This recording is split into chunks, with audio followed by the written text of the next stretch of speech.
नमस्कार प्यारे दोस्तों। आइए अब हम स्वीडन के इतिहास के बारे में चर्चा करते हैं। आपका बहुत बहुत स्वागत है हमारे इस सेशन में। और आज हम स्वीडन के इतिहास के बारे में चर्चा करेंगे। तो आइए शुरू करते हैं। सर्वप्रथम देखते हैं स्वीडन के इतिहास में शारीरिक शिक्षा का क्या क्या महत्व है। ठीक है दोस्तों, शारीरिक शिक्षा तो स्वीडन में दोस्तों पर हेनरिक लिंग ने जिम्नास्टिक को 4 भागों में बांटा। कितने भागों में बांटा? 4 भागों में। चार शब्दों, चार देखो अक्षरों का नाम है और 4 ही भागों में इन्होंने बांट दिया। किसको? जिम्नास्टिक को। इन्हें फादर ऑफ स्वीडिश जिम्नास्टिक भी कहा जाता है। शारीरिक शिक्षा में एनाटॉमी फिजियोलॉजी लागू करने का श्रेय किन्हें जाता है? पर हेनरिक लिंग को जाता है। ठीक है दोस्तों, अब देखते हैं जर्मनी को जिम्नास्टिक को 4 भागों में इन्होंने जो बांटा है उनको कैसे याद रखें?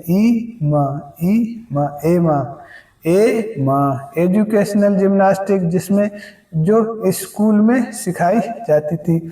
मिलिट्री जिम्नास्टिक, जो सैनिकों के लिए प्रशिक्षण के बारे में उसमें लिखा था। ठीक है। मेडिकल जिम्नास्टिक, जिसमें उपचार विधियां ये सब सिखाई जाती थी और इसके बारे में अध्ययन किया जाता था।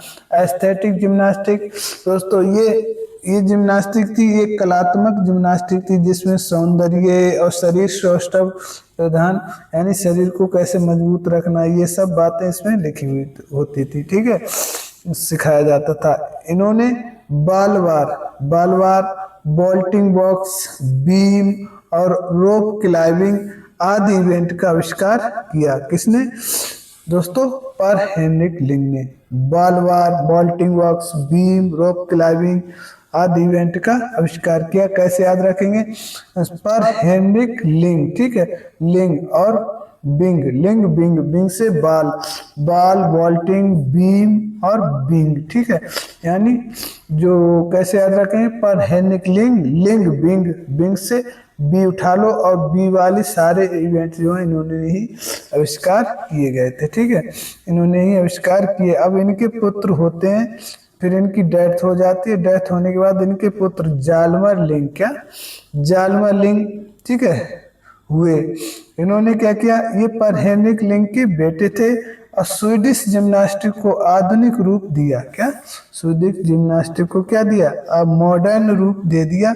लिंग यार्ड 1939 में इन्होंने अपने पिताजी के नाम से एक लिंग यार्ड बनाया था। ठीक है, और दूसरे लिंग यार्ड 1949 में मनाया गया था। ठीक है, कहाँ? स्वीडन में। और जिसमें हनुमान व्यायाम शाला अमरावती ने भाग लिया। अमरावती जो हमारी HBPM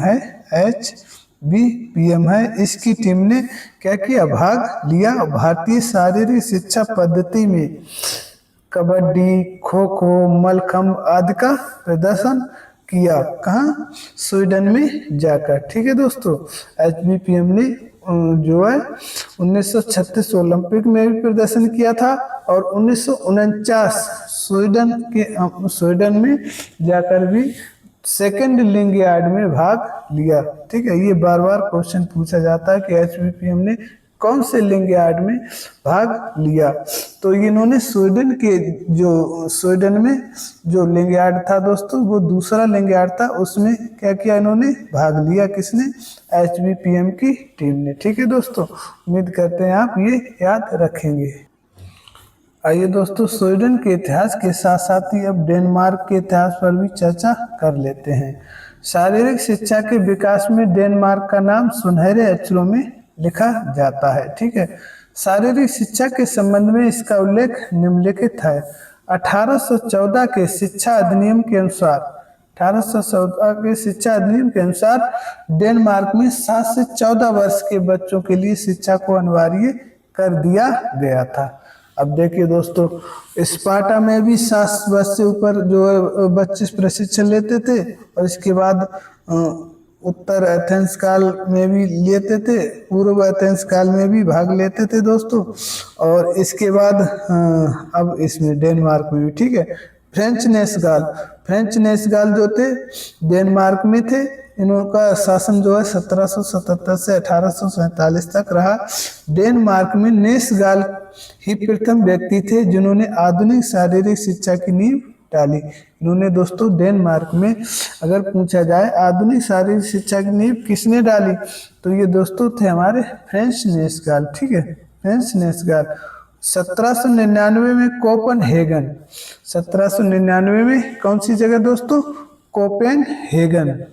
कौन सी जगह दोस्तों, कोपेनहेगन में इन्होंने क्या किया, कोपेनहेगन में इन्होंने क्या किया दोस्तों, कोपेनहेगन में निजी रूप से एक खुले व्यायाम कक्ष की स्थापना की। कोपेनहेगन में क्या किया उन्होंने, खुले रूप में व्यायाम कक्ष की स्थापना की। नेसगाल ने भी दोस्तों 2 बुक लिखी। क्या, 2 बुक लिखी। Manual of gymnastic for secondary school. ठीक है, manual of gymnastic for secondary school. Okay. 1861 में कैप्टन मोनस्टर ने राइफल क्लब की स्थापना की। कैप्टन मॉन्स्टर, देखो मॉन्स्टर जो होते हैं उन्हें कैसे देखो किल किया जाता है, राइफल से। ठीक है, तो इस हिसाब से आप याद रखेंगे। ठीक है, कैप्टन मॉन्स्टर ने राइफल क्लब की स्थापना की। राइफल क्लब व फॉक हाई स्कूल द्वारा शारीरिक शिक्षा प्रणाली को विद्यालय में अनिवार्य कर दिया गया था। ठीक है, एक तो राइफल क्लब और फॉक हाई स्कूल, इनके द्वारा शारीरिक शिक्षा प्रणाली को विद्यालय में अनिवार्य कर दिया गया। ठीक है, ओके दोस्तों। 1864 क्या, 1864 में डानिश इंस्टीट्यूट, क्या, डानिश इंस्टीट्यूट यानी दानिश संस्थाएं, क्या, दानिश संस्थाएं। ठीक है, जो आगे चलकर फॉक हाई स्कूल के नाम से जानी जाती थी। ठीक है, 1888 से 1950 तक नील्स बक द्वारा ओटेरप नामक स्थान पर एक स्कूल की स्थापना की गई थी। नील्स बक ने दानिश जिम्नास्टिक को नई दिशा दी। 1920 में नील्स बक ने फंडामेंटल जिम्नास्टिक और प्राइमेटिव रिमेडिकल जिम्नास्टिक के रूप में अपनाया।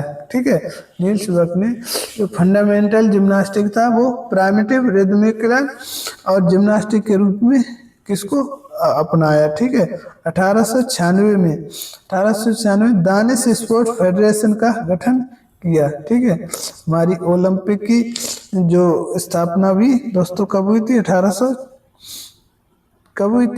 1894 में।